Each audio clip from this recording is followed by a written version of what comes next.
Free, free Palestine! Human war terrorists! U.S. imperialists! Hands off Venezuela! Hands off Venezuela! Ngayon ay lumalaban! Ang tao, ang bayan! Ang Reyes, si Marcos, sila ang terorista!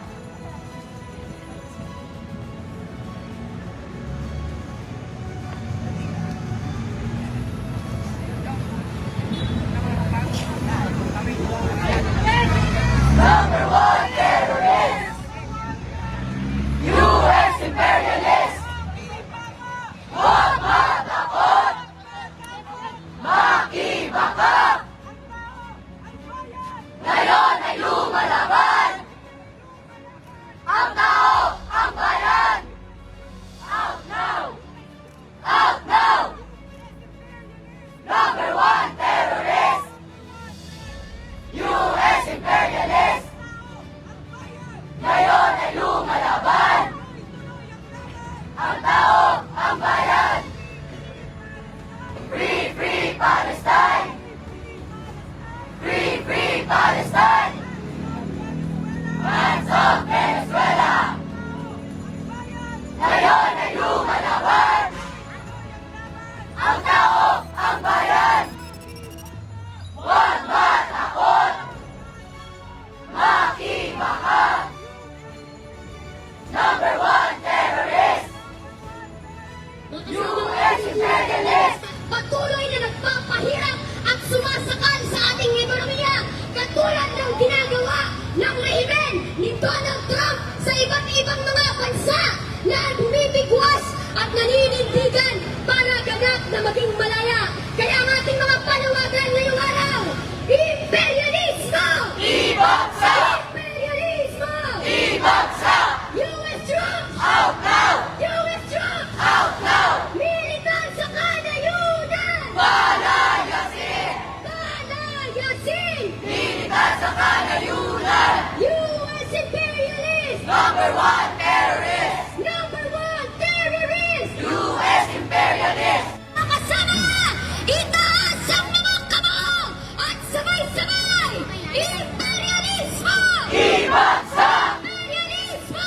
Ibagsak! Alright mga kababayan, no, yun po yung pagsugod or muling pagsugod na naman ng mga makakaliwang grupo dito po sa US Embassy dyan po sa may Ruas Boulevard. No? Although hindi naman po sila nakalapit kasi hinarangan naman po sila, medyo malayo pa. No? Nandun na po yung mga pulis nakapwesto na at doon lang po sila nagsigaw-sigaw mga kababayan. Pangilang beses na po nila itong ginawa no? Sa kanilang, or pangilang beses na po silang sumugod dyan sa US Embassy. Hindi lang po ngayon, mga nakaraang buwan, nakaraang taon ay nandoon rin po sila mga kababayan. No? At pinoprotesta pa rin nila itong nangyayari dyan sa may Palestine at itong nangyari din sa Venezuela mga kababayan. No? At para sa aking opinion mga kababayan, no? Although nakakaawa din naman yung nangyari doon sa mga bansang iyan sa Palestine at yung nangyari doon sa Venezuela, ay hindi naman po natin yan saklaw na mga kababayan. No?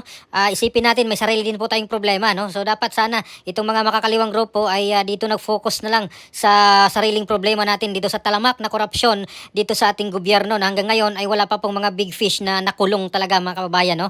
Bukod dito sa kay Bong Revilla at yung mga pinangalanan ng mga congressman ay wala pa pong nakulong hanggang ngayon. No? Hanggang ano pa lang sila, freeze pa lang sa mga assets. So sana para sa aking opinion, itong mga makakaliwang grupo, binuhos na po nila yung lahat ng kanilang mga enerhiya dito sa kanilang pagprotesta. No? Dapat inaraw-araw nila itong pagprotesta, pagrarally no? Laban dito sa mga kurakot na mga opisyalis, itong mga main proponents mga kababayan, itong mga congressman at itong mga senador na mga involved dito no sa nakawan sa flood control corruption mga kababayan. No? At niwala po tayo, hindi lang po ito sa flood control na nangyayaring nakawa, no? Pati rin po yung iba pang mga departamento ng gobyerno. So dito lang na-focus pa sa ngayon yung itong mga proyekto sa flood control na mga ghost projects at mga substandard mga kababayan. So nakakaawa na po yung ating bansa dahil talagang ninakawan na nila mga kababayan. Wala na pong mga kababayan, hirap na po yung ating bansa na pag-iwanan na po tayo at ang daming mga Pilipinong naghihirap at itong mga politiko natin ay mas lalong yumayaman mga kababayan, no?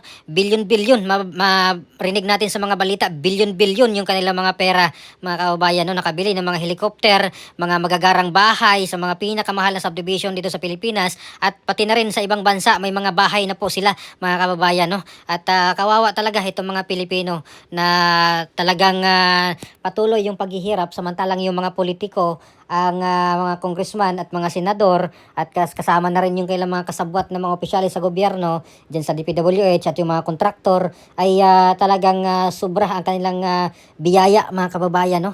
At hanggang ngayon wala pa pong nakulong. Yun po sana yung pinagsisigaw ng mga makabayan black na mga makakaliwang grupo, no? Instead na magsigaw-sigaw sila doon sa problema ng ibang bansa, ay dito na lang sila mag-focus sa sarili nating problema. Dito sana sila sagawa ng protesta, tinutulog sa nila araw-araw, oras-oras itong mga politikong kurakot, no? Para sana tumalab man lang mga kababayan yung kanilang pagsigaw-sigaw, no? Na hanggang ngayon itong mga makabayan black ay hindi naman nila sineryoso, no? Itong pagprotesta talaga dito sa mga kawatan sa ating gobyerno, no? Number one dito yung mga politiko na hanggang ngayon ay talagang hindi pa napanagot, no? Or nanagot. Merong congressman na sinuspende pero hindi naman related doon sa pagnanakaw. Yung congressman na tumuligsa dito sa mga korupsyon, no? Sa mga kawatan ng mga politiko at kasabwat ng mga opisyalis sa gobyerno, yun pa yung sinuspende mga kababayan. Pero yung mga magnanakaw ng mga politiko, ng mga congressman at senador ay hindi pa naman po nakulong mga kababayan, no? Hanggang plano pa lang nakasuhan.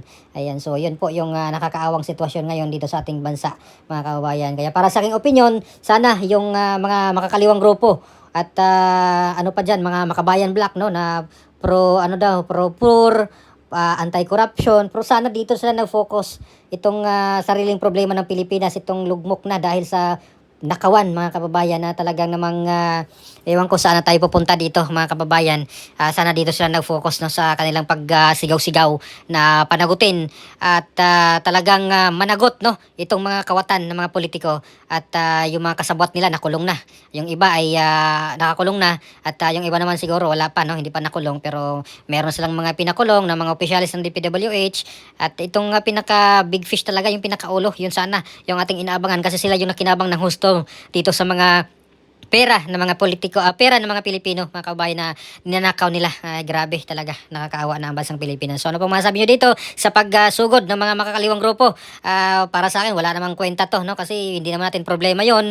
Although nandun na tayo, nakakaawa dahil marami din pong nasawi, no, doon sa Palestine at kung ano mang nangyari doon sa Venezuela ay sa kanila na yun mga kababayan. Huwag natin pakialaman kasi sarili nating problema dapat unahin natin dahil kawawa tayo mga Pilipino, no? Sarili nating problema hindi pa natin naayos. Wala pang napanagot ng mga congressman dito at itong mga pinangalanan ng mga kurakot, no, ng mga tumanggap ng mga kickback ng bilyon-bilyon ay hindi pa po nakulong. So dapat unahin natin dito itong mga kawatan na managot muna mga kababayan. So please comment down below. Maraming salamat. God bless po sa ating lahat.